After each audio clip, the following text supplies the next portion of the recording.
একসাথে সব পুরাই গেল ওনার গেল।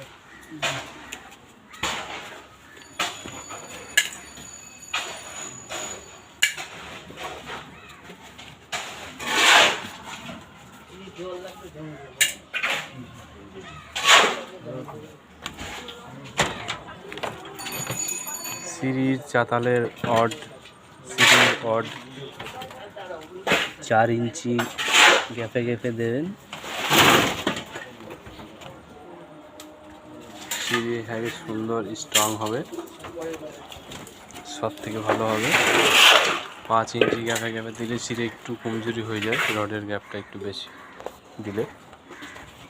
রডের গ্যাপ সবার সময় একটু শর্ট করে দিতে হবে যাতে সিঁড়িটা মজবুত হয়।